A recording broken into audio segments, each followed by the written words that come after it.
And we are back. The trilogy continues. It's lovely, lovely open source web development on Windows with ASP.NET. I am a Scot. Here's another Scot. I hope that most of you were here before.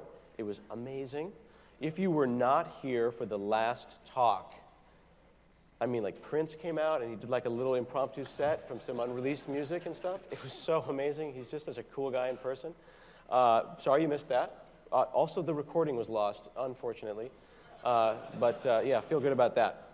So we have set up here with just an extreme amount of preparation. 5 machines, 6 machines. I have one double stacked. Oh, you double stacked. Excuse me, 6 machines. So it's very likely that none of this will work. So lower your expectations right now, okay? So let's get right into the first demo here. Let me switch it. Go ahead and switch over to 6 for me. Okay. I'm going to look at this machine here. And is that up on the, okay, here we go. So we're going to go in here, and I'm going to. Don't do that. So there's. Where's? Hank, you didn't, god dang it. Where's you didn't put Visual Studio on this machine. You have Synaptic's pointing driver. Good looking out. Steve, USB key, quickly. No, I'm going to just install Visual Studio. I think there's probably enough time to get. We're going to pause the. We're going to just take a break for about an hour and a half while we're we going to install stop. Visual Studio. I'm going to download this 2 gig ISO file, and we're just going to run over here because I didn't even set up this machine, and I'm very nervous that maybe I won't be able to do this in time. This is a special preview that I've got of Visual Studio 15, the next version of Windows. It's really, really great that we have Visual Studio 2015 and Visual Studio 15, which, of course, 15 is larger than 2015. So that's why. This is the anniversary edition. Is this anniversary edition? Yeah. Why did they name it Windows 10? Because 7, 8, 9. That's what my 8-year-old told me, and it was not funny. I said, "You're not funny, you little 8-year-old. What is wrong with you?" So we're installing this Visual Studio, and I've got a USB key here. You can do it from a USB key, or you can pull it down from the web here. We've been going for about 1 minute, 20 seconds here. Just finished? A setup completed. Launch.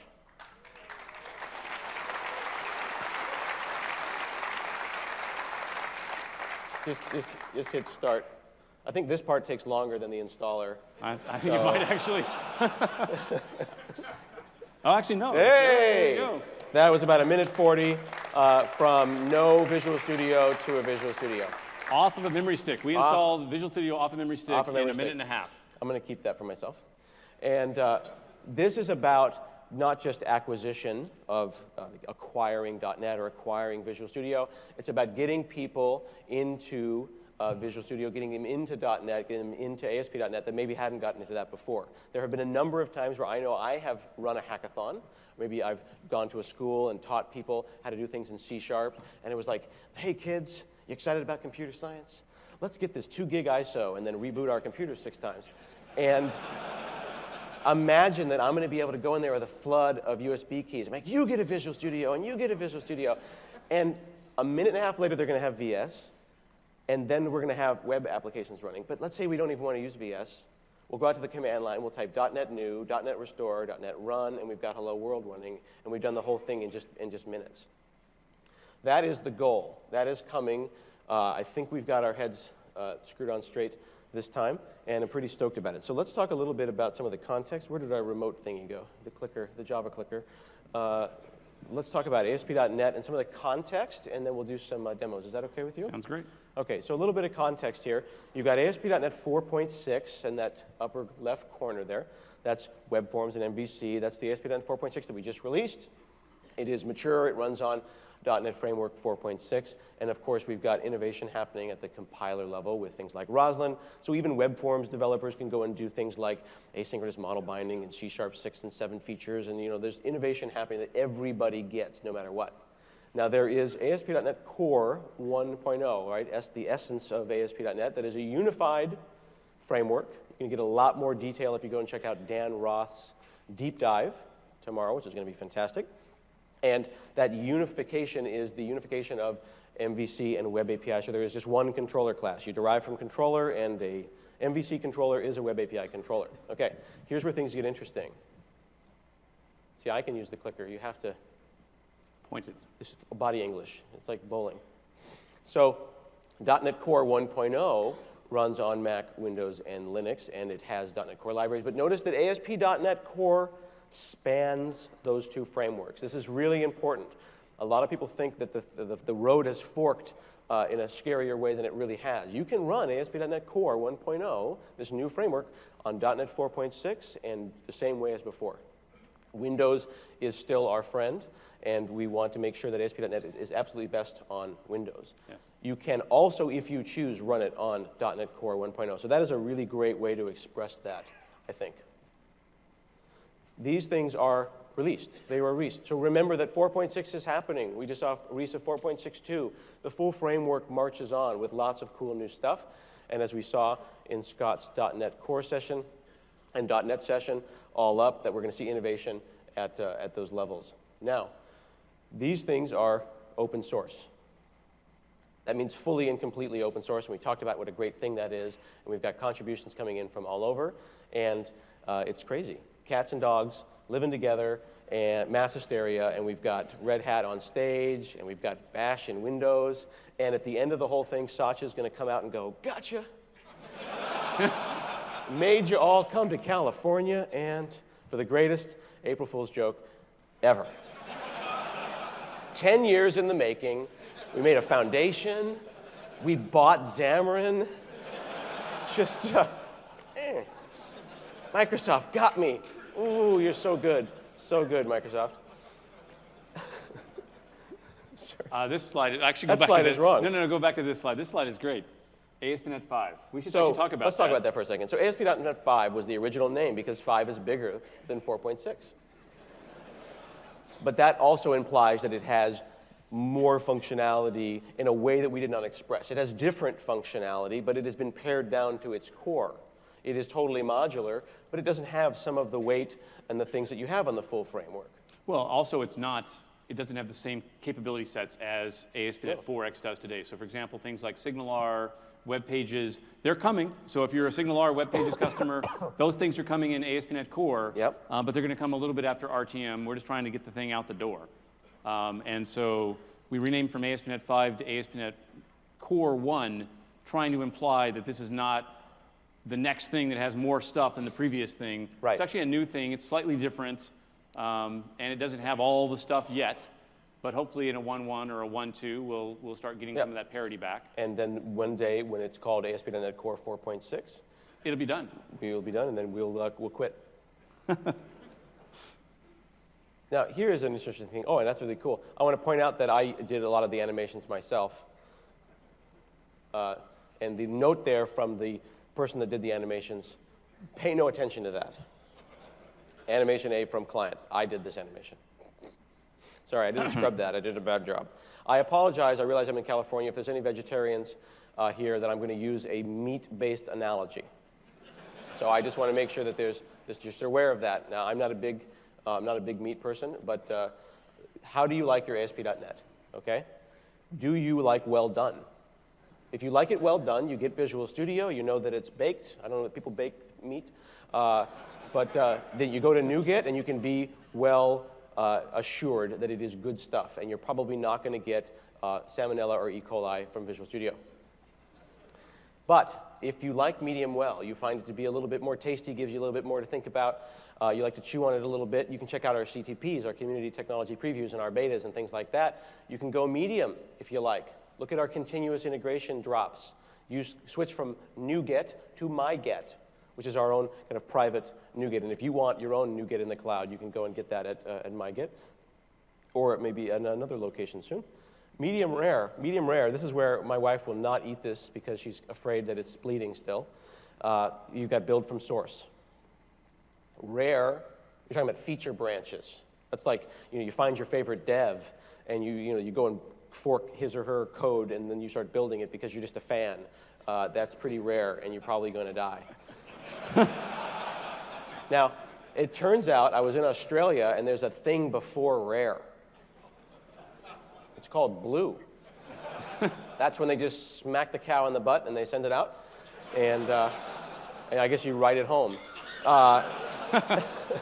And this is where you're doing third-party forks, where you take Scott.net, that's his own private build of .net, and you go and build that from source. The point here is choice is choice is choice. You don't like any of this, you think this is a stupid analogy, that's fine. Then just get something that's well done, you're going to be fine, nothing changes. But if you want to do other things, we've already seen, as Scott demoed, that you can do this in a way that doesn't hurt your machine. We saw that .net is not going to hurt your machine. And now we're seeing that Visual Studio itself is going to allow you to potentially run things side by side. If I had, in fact, Visual Studio 2015 on that machine, that little install that I did there wouldn't have hurt it. We should have shown the uninstall. The uninstall is about as the fast as the uninstall install. is similarly fast. And you could also just delete the folder, probably. Yeah. Cool. So the other thing is that if you don't want to do Visual Studio, maybe you're interested in doing something else, you can go and check out OmniSharp, or the community-based project, an open source project that lets you run .NET and ASP.NET on Atom, on Brackets, on Emacs, if you want to use Emacs. You can get it to exit. And if you want to use Visual Studio Code or Sublime, this is totally legit. And what OmniSharp does is it externalizes IntelliSense. Remember how he said that remember how he said, if I may, you said the Roslyn analyzer is running another thread. And I wanted to point out, well, it's actually another process, and it's multi-threaded within there because we've externalized this thing. The compiler is a service, so then now I can be in Emacs and typing, and I hit dot, and I communicate with that out-of-process service, and I get introspection on my code, and I get back IntelliSense, which is amazing because the naysayers say IntelliSense rots your brain, and now we're bringing that power to Emacs. This is amazing, powerful stuff. And then whatever else makes you happy. Right?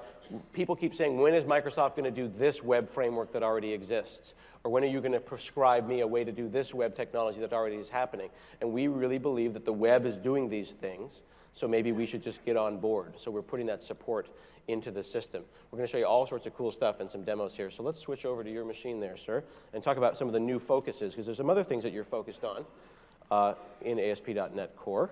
You're on this screen now. I know. So let's start with this. And these are web framework benchmarks. Yeah, Control plus.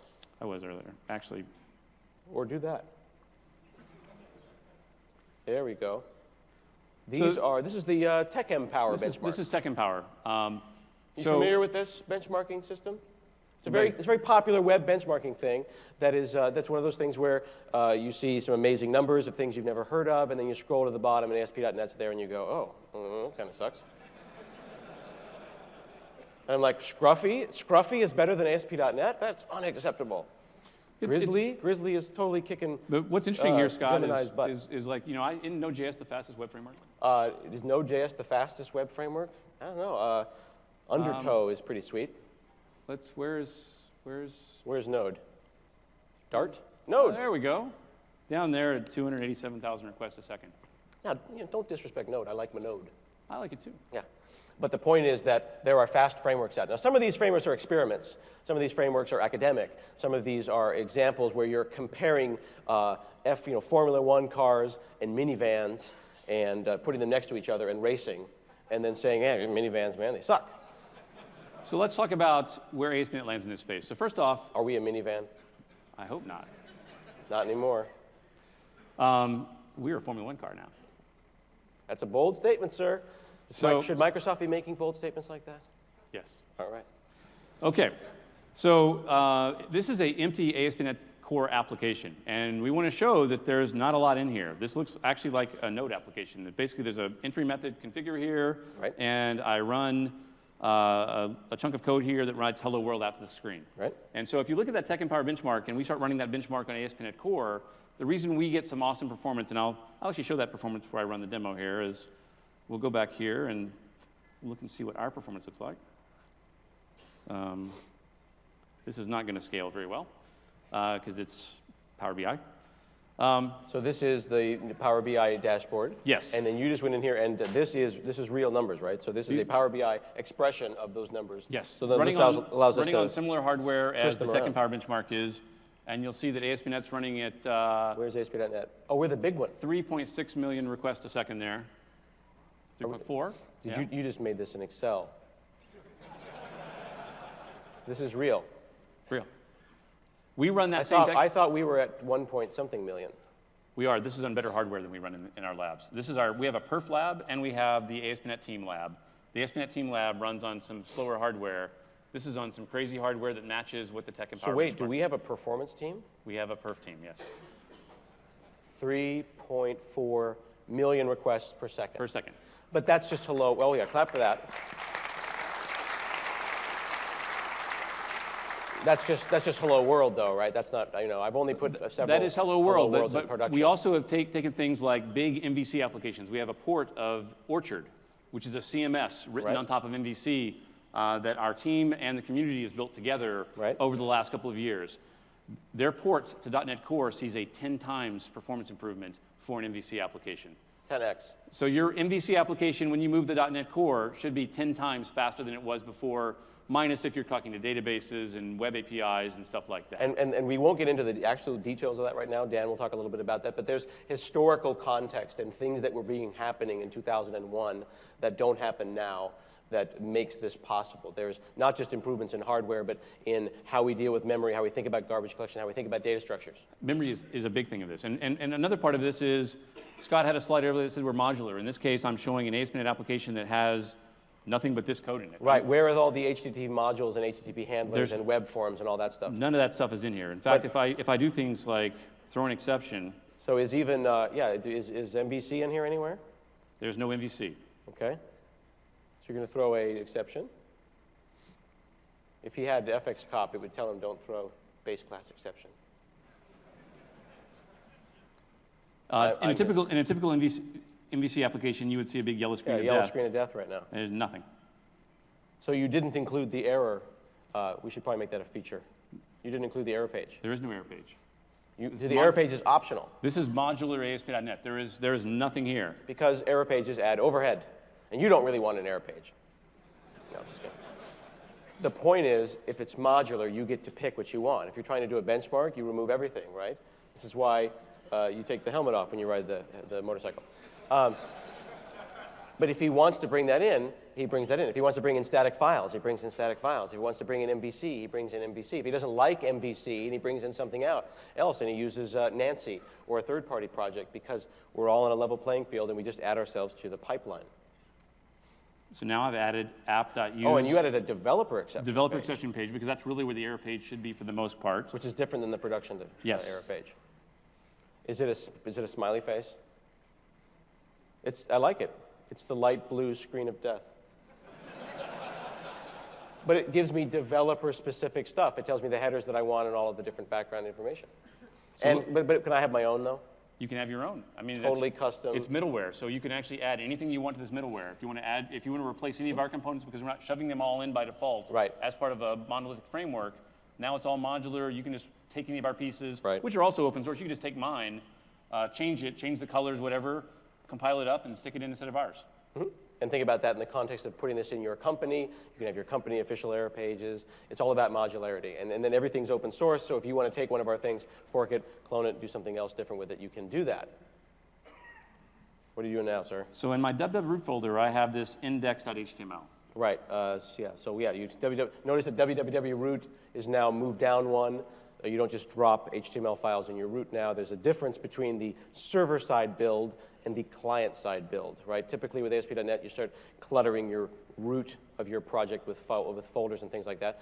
So he just put index.html in there, and he hit /index.html, and I assume that that's going to pop up. It did not. It said hello world, because there's nothing there that says serve static pages. It is really a kind of a cafeteria plan. And you can go in there and pick what makes you happen. So he's going to go and pick static files. He's going to grab that and bring it in. And then you can have collections of these things, right? You can go and say, well, I want to trick this car out the way that I want it tricked out. And then that's our new standard. And that project template will be the one we'll use. So then it's file new, your company's preferred way of doing things. All right. Index.html. Boom. So there's your So the point is, the way these benchmarks happen is we were able to actually modularize ASP.NET down to a point where if you have parts of your code that need to be super high performance, you can actually run none of the framework stacks on those parts of the URLs. Right. And other parts of the URLs, you might want to actually have full MVC and Web API and SignalR and all that kind of stuff. And so you can dial that stuff back. Okay. Let's quickly go through these. Very briefly, just go ahead and zoom in on the Solution Explorer there. We'll do a little lap around. Let me go to a bigger project to show you that. Make me a bigger project. And I want to point out that what I'm going to show you in this talk, what this talk is, isn't necessarily the internals and the details of ASP.NET, but rather how does ASP.NET Core fit into an ecosystem? How does it fit into the world? Where is our place now as .NET and ASP.NET developers? And then for even more deep dive and internals, you can go and check out, of course, the Code Labs or Dan Ross. Dan Ross tomorrow is going to have two different sessions. He's going to have a whole session on deploying, and he's going to have a session on MVC in the internals. So it used to be CSproj, is now project.json. Okay. And the reason we broke CSproj out to project.json was because we want to be able to support cross-platform. And so we looked at trying to have CSproj files on a Mac and trying to type those by hand, and they're kind of hard to type. CSproj is an XML-based kind of thing. XML-based thing. And JSON is the new hotness, so we just basically did a search and replace. It's the new XML. We changed all of the angle brackets to curly braces, and it's good. But it's a plain text. It's a plain text file that contains all the requirements for the app to actually run. But the thing that's significant is how many times have you had a situation you've been working as a team, and someone added a file or removed a file from the CSproj, and then it's merge hell as you go and try to figure out those things. So we went to rather than including the things that you want, we inverted that. So everything that is in the folder is in the project. And then the things that you don't want, you exclude. So that inverted it, and that works with modern frameworks and modern source control. We're adding support also for things like Bower and NPM. So instead of having scripts being brought in via NuGet, which somebody has to go wrap a script in NuGet and put it into the NuGet, which is .NET, which feels weird for JavaScript. Right. We've built support in for both Bower and NPM in Visual Studio. So the way to get jQueries and Angulars and Reacts is via this tooling. A lot of times people will call me and say, hey, why isn't Angular in NuGet? It's because NuGet is for server-side .NET code, and the web, the people on the web, the set of all people who are not ASP.NET developers, go and get those things at other package managers, Bower being an example, then we want to play along. And if another package manager rises to the top, then we will support that. NuGet is for .NET code, and NPM is for tools and some libraries, and in this case, we're using Bower to get JavaScript. And then I don't have to worry about making a random NuGet for Angular. Right. Because literally, it was me and John Papa, and we were the ones that made the Angular thing, and that's totally not okay. We'll do one final thing here and show yeah, this is cool. gulp files. Particularly these small, if you're from out of America, this is a small size soda pop on the right-hand side there, using a tool called Gulp. Gulp is kind of like a build system, except it's for client-side build. Remember I said there's the server-side build of your .NET code. There's the client-side build of the minification and the concatenation of all of your JavaScript. That build can be a little bit confusing, but if you zoom in there on bindings for me, what you can do here with this Task Runner Explorer is it understands that Gulp file, and I can go and say, well, I want clean. See, I want clean to run before my MS Build task. Here's the things in the Gulp file. We've got clean, clean.js. There's a bunch of tasks. Minify. And all these tasks now show up down here. And then I can click on one of these and decide to run it manually right now, or bind it to some build event inside of Visual Studio. So make sure you do this to the CSS before you build the application. So it's a nice balance. And I want to point out that you've got visual tooling for stuff, and you've got great JavaScript editors for doing that as well. So if you're a text person, that's cool, but the visual in Visual Studio is still there. And we're going to see that throughout this entire presentation. We'll show one more thing, and we'll move over to your crazy stuff. We're about 2 minutes behind. Yes, we are. I run a tight ship. So this is a existing MVC application, and look at this beautiful HTML. Somehow we created this awesome Razor syntax and thought we were improving HTML and all this. And if I look at this HTML file, it does not look like HTML. It looks like a bunch of C#. And so one of the biggest features we have in ASP.NET Core is a feature called hack helpers. And if I go look at this exact same page in ASP.NET Core, it now looks like HTML.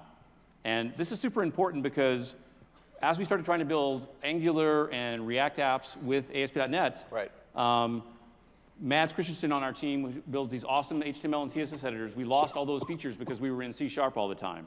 And so we found a way to intermix ASP.NET Razor and regular HTML by using attributes on HTML. So if you see an ASP dash attribute, it tells us we need to run some ASP.NET stuff here. But it also means that I can come over here and I actually get IntelliSense for Bootstrap or whatever CSS that I have in my application. Now, these are not web form controls.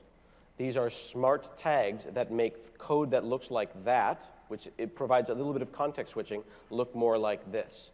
And it's over here, more HTML and less code to think about. Right. The C# editor knows nothing of this, and so it can't give me any IntelliSense. So that's a quick run through of the major things. Dan and Ross are going to do a deep dive, as Scott was saying. Yep. And now we're going to show some crazy voodoo. Yeah, let's show some crazy voodoo, because why not, right? I don't even know. Which screen do you want to go to? Am I allowed to show this? Put me on 5B. And I'll just do a random switch. Freak out everyone in the back there. I'm doing a hot swap. There you go. All right. So this is this machine right here. And I wanted to show a little bit about the Bash stuff that was going on. We talked about Bash on Windows, this partnership with Ubuntu, some of the cool stuff that's going on. A couple things I want to cover first. This is the command prompt that we know and love. And this command prompt here, I'm going to go ahead and click Control-C, Control-V. It's nice. Doesn't work if you don't put CD in front of it. And then I'm going to go and say ASP.NET Core at build, and then I'm going to go down into command line. And I'm going to say Alt-Enter, right, full screen action. And then I'm going to go and make a new new terminal, a new virtual desktop there. And maybe I'll pick this up, and I will drag that down over into this desktop here, and I will make that full screen. And then I will switch back and forth between that. And then using a new feature coming soon on precision touchpads, 4-finger swipe to switch virtual desktops. They told me it was okay to say that. You like that? In order to support all the different developer tools that are out there, to support Docker, to support Emacs, to support the important things that we want to see as developers, we needed to add new support for things like ANSI and VT100 and control codes and cool stuff. So I went and I got some BBS ANSI art from 1997.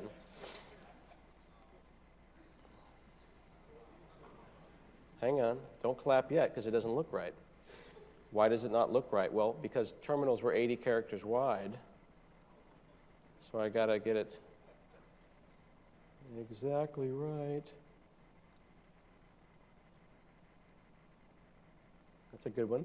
There's a little bit of a, this is a daily build, so we got a couple of issues that aren't perfect. Let me try another one here. I got these at 16colors.net. This is for my bulletin board. Come and check me out. I get that almost right. You get the idea. That support, and I need to figure out how to get that snake to show up, but you get the idea. That is con host, the console host. All of those improvements you get in command, in PowerShell, and in Bash. So you're going to see more stuff. There's a team of people improving the Windows console now. One of the things that they did that they told me was also okay to say was that they're making it fast because they're taking out some of the old GDI code. So they said that it's something like 2,000 or 3,000 frames a second now. And it's using, not to mention word wrap works very nicely as well. All right? So let's talk about why you would care. Let's go out to, it's awesome. I want to point out here that I'm in Bash, and I've got the Ubuntu Mono fonts. There's a whole new class of fonts that we can bring in now. If you go under fonts in the console here, you've got piles of cool new fonts that we can use and bring in other fonts. So anything that's TrueType and mono space can be in there. But what I wanted to do was I wanted to get ASP.NET talking to Redis. This is a common scenario, right? They use Redis, like, for example, Stack Overflow. So I went out on the interwebs, and I found this great article about how to install Redis. And then I saw, like, the $ or the hashtag, and I go, oh, it's not for me. Actually, when we launched the Redis cache in Azure, I got a lot of people asking me, how do I test this stuff locally? And we said, just go build one in the cloud. because of what Scott just showed you.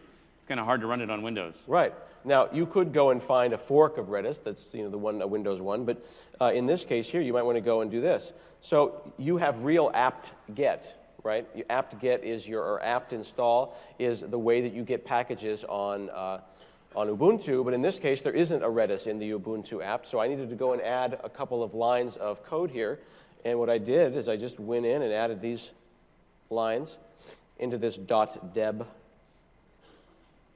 file, and then right now if I say Redis, there is no Redis. If I say Redis server, there is no Redis server, so I'm going to go and say apt-get install Redis server. And it's going to say, is that okay? Don't clap yet, it didn't work. I don't want your pity clap.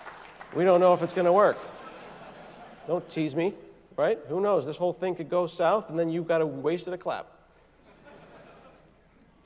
Right? Just like that. So now look what you've done.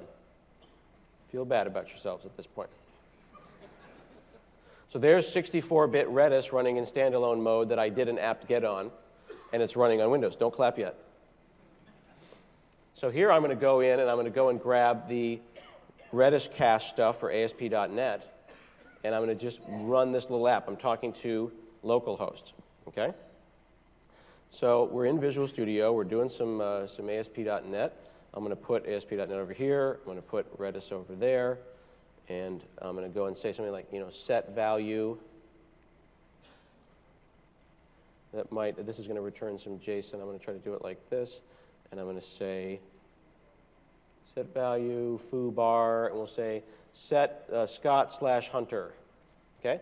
Successfully set the value for Scott in the cache. I'm going to hit Shift. I'm going to bring up a new bash. So I've got 2 bashes running now. I'm going to go and say Redis CLI. And then I think I say, is it hget Scott? No, hget all? You see I do a lot of Redis. It's pretty advanced stuff. So there's Scott Hunter in the Redis cache. So that's cool. So I'm doing that locally. And it took me, in reality, it took me about 10 minutes to get Redis running on this machine. So I thought that was kind of cool. Now I recognize that you're holding your applause until the very end, and that's fine.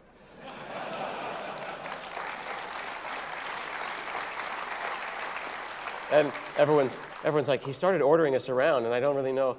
It's really not really appropriate to be asking for applause, Scott. So stop doing that. So now I'm going to go and change this. I'm going to grab this super secret code that none of you can see, and I'm going to drop that in here. And this is my Redis in Azure. Okay? So I'm just going to switch and run the exact same app now. And then I can go over into Azure. And we'll sign into my Azure account in the portal. And while I'm doing that, we'll hit this again a couple of times. And Scott Hunter and friends runs this great Azure Redis in the Cloud service. Here's the Hansel cache. And I can see hits and misses right there. So now I've got ASP.NET on Windows, running on .NET Core from Visual Studio, talking to a local Redis cache, and then when it's time to grow up to the cloud and run on Azure in the cloud, I'm able to do that. And I thought that is pretty cool because that's the kind of stuff where a barrier was there on the internet and that barrier is now gone. Yay!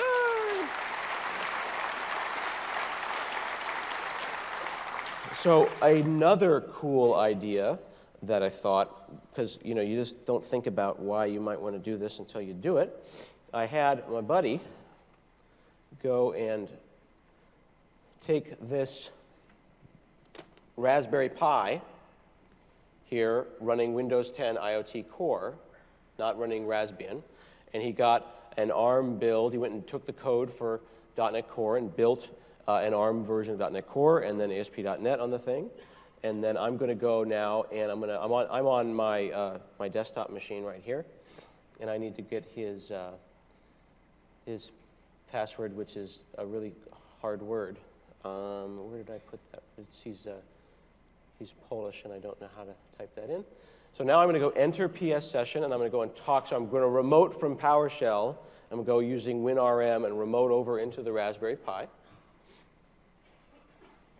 OK, pressure's on. And we're going to go and do this and that. Raspberry Pi is thinking extremely hard about that. And this doesn't mean that we're promising you Raspberry Pi support. It means that when Pavel decided that, hey, all right, let's see if it works on Raspberry Pi, he was able to do it because everything was available to him. He told me that was one of the things he did on a Saturday afternoon. So there's no reason for us to keep it from running on a Raspberry Pi, is there? We wanted to run in Raspberry Pi. You wanted to run a Raspberry Pi? OK, so now if you'll notice right here, I am on that Raspberry Pi. You see the difference in the shell there. So I'm going to go into ctemp, where all good development happens. And I'm going to go into hello ASP.NET 5 ARM. This is, here we go. And then I'll go into app root. And then I will go and I will run, is it .web on this case, or just web? And I made a nice little 3D printed case for this machine. And then I've got my IP address is 10.5. something something something 72.196. It's up now, so. OK, it's up. And it's thinking. .0, .5. If only my kingdom for a developer. If only there was a developer here to help me. 5005, your port's wrong too. I know. I meant to do that. Now, of course, it says 5, and I need to update it to Core 1. So I realize that it doesn't actually have 64K, but it's kind of cool to say, from 64K to 64 gigs or whatever. And it gives you a sense of the power of what is potentially possible when we go and do these kind of things. This just shows you our .NET strategy is to have .NET run everywhere. Yeah, why not? So actually, what a nice segue. You threw me right there. That's great. He says .NET everywhere. So let's talk about what some of these experiences would be like when one wants to run stuff everywhere. This machine here, am I on 5? Can you put me on, am I on 5 still? You're on 5 still. OK. I've got this lovely new thing here. Here we go. I'm going to go and say Hyper-V on this machine. And then I'm going to go and type in Docker. And this is the new Docker for Windows Beta. And while that comes up, go ahead and put me on 8 there. The Docker for Windows Beta is happening right now, and you can sign up at beta.docker.com. In the past, I found Docker to be intimidating to set up. It's possible, but it's a lot of keys, and on Windows, it can be a little bit of a challenge. And in the past, it's used VirtualBox. Yeah, so it required you to install VirtualBox, a whole bunch of other virtualization I had to switch software. hypervisors back and forth. So what I did is I just downloaded this thing. I made sure Hyper-V was on my box. I ran Docker. It automatically automated Hyper-V, got the correct small little, what they call Moby container, started it up, set up all the certificates and things I might need, and now I've got a little Docker Moby down there in the corner. I can come out to command, or I can come out to PowerShell, and I can type Docker. Slide, switch out. I'm going to do that again. It's more impressive when you see it. I've got a little Docker Moby right there. I always like to say we'll fix that in post, but no one ever does that. I can go and type Docker PS or Docker images and see what's going on there. So how do I talk to Docker, and why would I want to do that? Well, I can get these really nice, reliable deployments where I'm always sure that the thing is going to work the way that I want. I now have a container to hand you and say, here is my Docker image, and here's my Docker file, and it's going to work reliably. Why would I want to use Docker? Why would you? I just told you that. I literally just said that. A little bit. You want to say why we would use Docker? Scale up fast. There's a half different, well, I haven't got to that part yet. Okay. No, because there's reliable deployments, then there's resilient deployments, and then there's scalable deployments. You got to work your way up here. And there's But also it's a nice little there's also container. being able to build an app on your machine. Yeah. And have that same environment that your production environment is on your machine. That's a great point, and I'll show you an example of that in just a second here. Awesome. So actually, darn you for messing up my demo. Let's just do that. Let's switch over to here and talk about the difference between production and not production. Go ahead and hit 7 for me. So on this machine here, we've got a little Docker action going on. And let me go and just run the regular way. I'm just going to go and run my application in IIS Express and see how things are going on here. I've got an app that's in production. Here's production. Here's my app in production. It's on prod. I go and run my application in localhost so I can compare prod and localhost. Here's my app in production. Then when someone says, hey, I was clicking around on the About page in production, and I got this error. I'm like, OK, well, that kind of sucks. Let me go over here and run that. And then it's like, all right, let's see what's going on. Works on my machine. Right? So then, you just close the ticket, and probably wasn't anything. Maybe you could hit refresh a couple of times. Right? Just hit refresh and make sure the computer's on. So what's going on with that? Well, I've been running it. It just runs fine. There was no exceptions here. Well, I'm going to go and do this. I'm going to make sure that I've got Docker on my machine and make sure that my project knows about Docker. I can actually right-click now in Visual Studio, and I can say Add Docker Support. Oh, yeah. I love that. When you get that genuine reaction, I don't care about any of you all. One person was like, oh, and then they caught themselves like, oh, it's an excited utterance. I was just like, I didn't even know where that came from, but that's exactly, I never knew I wanted that, and now that I want it, I must be a part of this. So add Docker support inside of here, and then we've got Docker files, Docker Compose, and we've got this really cool PowerShell script that's going to integrate with all of our MS Build and stuff. So watch this. I want to see if that person freaks out again.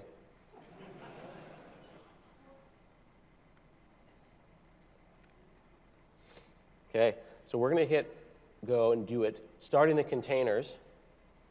Goes and says stopping conflicting containers, because it's got to do the different administrivia that is involved in going and doing something like Docker on this machine, because I want to find out what is going on in production. I may have hit that button twice. Did I bump that button twice there, Steve? Let's try that. Oh, hang on. Ah, it's chaos. And Bing is like, hey, get the sports scores. Try it again. I double-clicked on the Docker thing, and I started 2 separate Docker sessions, I think, at the same time.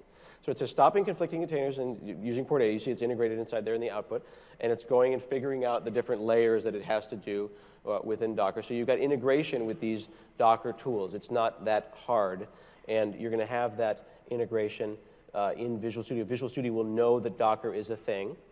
But what's significant here is I said start a debug session using the production container. And I want to tunnel that debug experience into Docker. So we're going to be doing a live debugging session, going from Windows on IIS, where the bug isn't a problem, over to Docker on Linux, which more represents that production So you're remote, system. remote debugging into a Linux container. Right. I'm remote debugging into a Linux container. And then when I go and I hit that, I actually get a appropriate exception. Time zone not found. Well, it turns out that, gosh, operating systems are different. And apparently there's some things that go on when operating systems are different. It might be path names or stuff. I might need to use things like, now this is not exactly the perfect fix, so to be clear, I do a little bit more of a runtime check, but here I'm going to say switch from computer name to host name, but notice the time zone issue there. I'm going and saying go Eastern Standard Time, but in fact, on Linux, they want to see America/New York. So we're going to go over here and we'll uncomment that, and we will get rid of this. Yeah, hostname. Hostname equal up. Okay, I'm totally meant to do that. Why are you guys being so mean to me? Do I need to go this and then comment this? Okay. I love pair programming. Do I do that? Yeah, it looks better. How about I just comment out the whole page? Is that going to work, Steve? Can you compile that in your mind real quick with Rosalind? Set a breakpoint. I can't do that. I got a null check at the end of the line. What? You guys are trying to like improve my code here. What do you want me to do, man? Give me a line number. I see how I got line numbers. I can sit here, but I could also like that. Okay. I'm at the end of the line. You know what you want there? Is that cool? Is it going to run? He says just run it. Steve has lost patience with me, apparently. I thought we had a good thing here, Steve. All right, so it's going and building that, and we're still in production, and I've set a breakpoint now, and we're going to get that full debug experience inside of Visual Studio. You see the Docker commands running by there. It's going to go run .NET build, okay? Stopping the previous container, the conflicting container, and bring another container up, which is hot, okay? And we're going to be back over here in a second, starting the containers. And I'm going to move this off to the side. Oop. Okay. Is it going yet? No, it's still thinking about it. Recreating. The tension is so thick you can cut it with a knife. Is it loading now? Yeah, I can see that it's moving. Yeah. Thank you. This must be what it feels like when I'm standing over you. It is. Is that how it works? I should probably stop doing that. You should. Yeah. Okay. So here, we can go and step through this code and see what's going on. And you look down here, we can see what's null and what's not null. You can see those runtime checks happen. We can see, look, and then we got the right time zone working because we're on Linux on this particular machine running inside of Docker. And then we get a F5 page that loads. So now I understand the issue there. I've bumped into a number of interesting issues going between Windows and Linux, like case sensitivity versus case preservation and things like that, that have been extremely interesting. But this is still super cool. You just remote debugged a Linux container. They don't care. They don't appreciate Come on.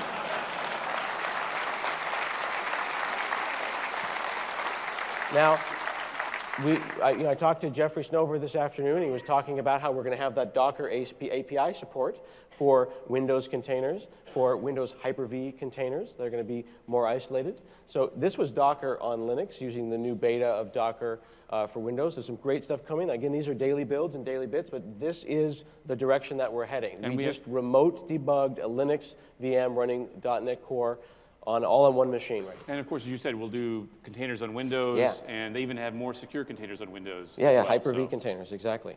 So let's see what kind of damage we could potentially do with this kind of thing. So if I can run ASP.NET Core on Linux, I can run it on Windows, I can run it on any cloud, I can use any kind of thing that I want to, let's see if we could actually run it on any cloud. So we were up all night. Steve was up and I was sleeping. And we went, like, for example, to the Docker cloud. This is the Docker cloud, and we put the containers for one of these applications, these test applications, up in the cloud. If you've got a laptop, you might want to get it ready because there's a live demo coming that you're going to participate in. And then we said, well, that's pretty cool, but then maybe we should go over to Amazon as well and deploy that same container because that would be cool. And then Steve was like, but it's not enough. We have to go deeper. We went and we did Marathon and Azure ACS, and we figured let's do Azure Container Service and deploy it there. And I said, well, that's cool, but that's not enough. We should probably go to Visual Studio Online, and Visual Studio Online should probably automatically know how to go and build and push Docker images as part of a continuous integration server. Don't clap. I don't want your pity. And then Steve said, but that's not enough, Scott. Why don't we go and load balance the whole thing behind a single URL so that when you hit it, you each get a different cloud? And I said, that's probably a good idea. Why don't we try that? And then Steve was like, well, then why don't you tweet it and then tell everyone on the computer to go and click on that. So you can go to whereyouat.trafficmanager.net, and I just tweeted that. Okay? And whereyouat.trafficmanager.net is going to kind of do a geo load balancing, and we're going to have people from all over the place hit that. And then there's a button on that page, okay? And the button on the page, hit 5, is going to tell you some interesting stuff. It's going to tell you where it is. So on this machine, I'm running on, I just hit this, I'm running on AWS, EC2. And I'm going to say, get my location, and it's going to say, hey, and it's going to get your your latitude and longitude, but if you're watching at home on the stream, it's only going to do it to 1 decimal point precision. So I don't want to know where your house is. I just want to know what city you're in. Now, look at this here. This is machine number 5. Go ahead and hit machine 7 for me, sir. I'm glad that you're checking your email there. I'm actually and then URL. Here, this one hit ASP.NET on Azure ACS, which is pretty cool. So now No, don't clap, we're not done. It's so much better. Just let me go. Oh my God, it's crazy. Hit 5 again, sir. So now I'm gonna go and look at that. I got 5 retweets, and Richard says it worked for me. Not what we were looking for, but that's cool. Now we got 2 likes, so now my self-worth has been validated. So now switch back over to 7. This may be, I may actually be never able to do a better demo than this. It's not done yet, but in a minute it's going to be the best demo in the entire world.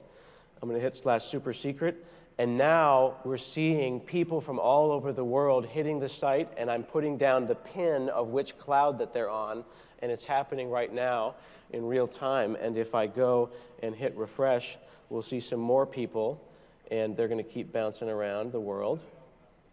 And now the machine, oh my goodness, look at that.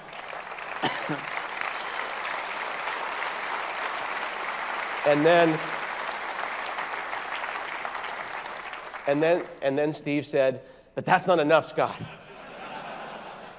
Last call doesn't happen yet, so we should probably go and tell you exactly which container IDs are happening and which containers took which thing and how all of that traffic's being managed, because right now we've gone from a container situation to an orchestration of container situations. So we've got this geographic load balancer that then goes into the local load balancers that then is deciding which container it should use and how it should distribute that traffic. If Steve wanted to, he could go and add more containers or remove containers, and we could probably hit refresh and see if we can just tempt the demo gods, because why keep hitting refresh until it actually crashes?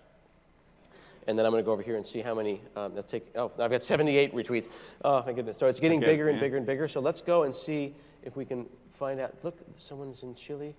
I'm going to zoom in, find out exactly where they are. What's that? Cruise ship. It's a cruise ship. So here's the idea. That is either a cruise ship or it's 00, or someone is running a fiddler and trying to draw their name in the middle of the Atlantic. So I respect those people. I got to give you credit for trying. We can see the Azure cloud, the Docker cloud, the Amazon cloud, and I do want to give a shout out that we tried really hard to get this on Kubernetes, but then they said the last call. But it's totally possible to go and do that. So I want you to give a big hand for Steve Lasker to help me pull that demo together. Steve. Stand up. Stand up, Steve. And also, Glenn. Also, Maria from my team, Glenn from Scott's team, and Jeff Fritz all helped on that to make that silly little demo possible. And that is completely and 100% real. So I would encourage you to just beat on it until it falls over, because I think Steve's got to turn it off tonight. Okay? So that is really exciting. That is not just reliable, but it is resilient deployments, and it's pretty exciting stuff. And go ahead and switch back over there. Oh, wow. Look at that. How many retweets do we got? Hang on. Go back. 5A. That's cool. It's down for me. Never mind. Well, okay. I feel bad now. We broke it. I don't think it is up. Let me hit refresh. No, it's totally up. It's good. I feel like that was a success. Did you feel good about that? It's good. All right, very cool. I didn't think that was going to work at all. Yeah, cool. So that was very frantic and very exciting, but let's talk about what we saw here. We started at the beginning to get a sense of where ASP.NET is going to fit into the world. I want to be able to go into a hackathon, go into a school. I want to be able to sit down. I want to be able to give someone a great open source code editor, like Visual Studio Code, that they can download and be running .NET or ASP.NET in minutes. I want them to be able to go and do cool stuff at the command line. But why don't you go ahead and bring me on 6 here, like this. So here we are sitting on this application, and I can go and type in .NET. It says .NET -- help. Tells me that I can go and make a new .NET program. I want some people to go and type .NET new and get hello world. And then I want them to be able to type .NET new web or web empty and get a little web application.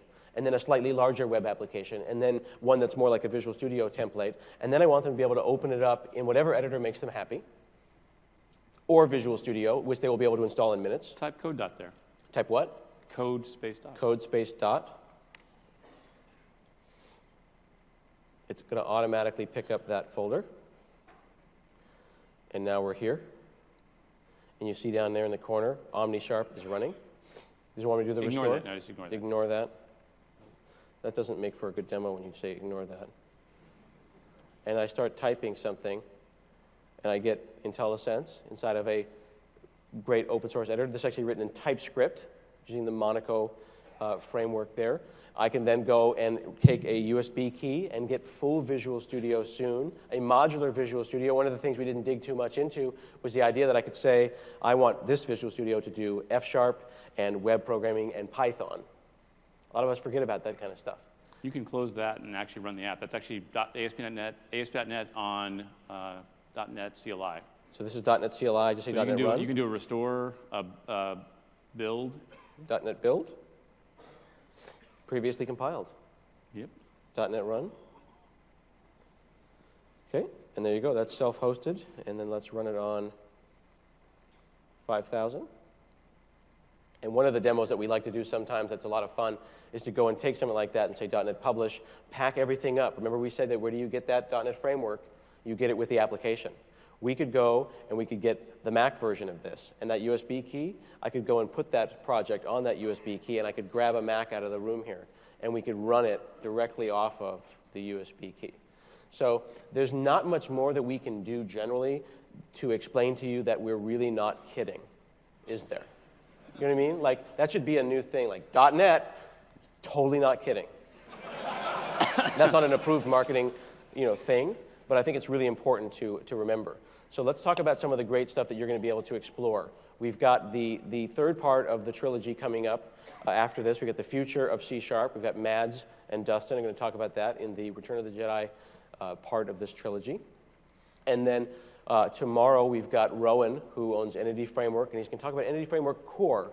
And he's got a really great way of going from the basics all the way down to the deep dive. So if you're in any way interested in Entity Framework, I cannot recommend Rowan's stuff enough.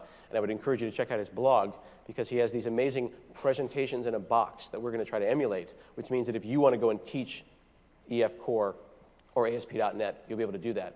And all of the stuff that we've been doing at Build all week long, like the great workshops that are happening. I know that's been very frustrating. Some people have been in line at those workshops. All that code's going to be available for you to run your own workshops in the future. Uni is going to talk about some of the new innovations that are going on in desktop applications in Visual Studio 15, the next version of Visual Studio. And then Dan, along with Scott Hunter, is going to go deep dive into MVC, talk about Razor, talk about tag helpers, talk about controllers. We'll talk about config, DI, we'll talk about logging, dependency injection, controllers, a whole bunch of stuff that you've not seen in the talk today. And then Dan, in the 2 o'clock tomorrow, will talk more about deploying ASP.NET Core, which is not just about Docker. This is an example. It's Azure, it's the cloud of choice, it's IIS, it's Azure Stack, it's wherever makes you happy. Whew. Make sure that you do this thing. Flash voting, there'll be people around the room afterwards to hear how you're using .NET, ASP.NET. Very important. If you give us just a couple minutes of feedback, it's important, and you get these challenge points, and you can go and register at aka.ms, dev to dev. Make sure that you stop by our booth as well. We've got some real devs that are down there. We brought them in. We brought a lot of the engineering team with us. The engineering team is here. So if you want to see the engineering team, they're in the labs, and they're in the booth both. Yep, and Pavel is there. He helped me make the Raspberry Pi and make that happen. And be sure to scan this QR code, because I'd like to keep working here. All right, I think we're done. That sounds good. We're done. Yay!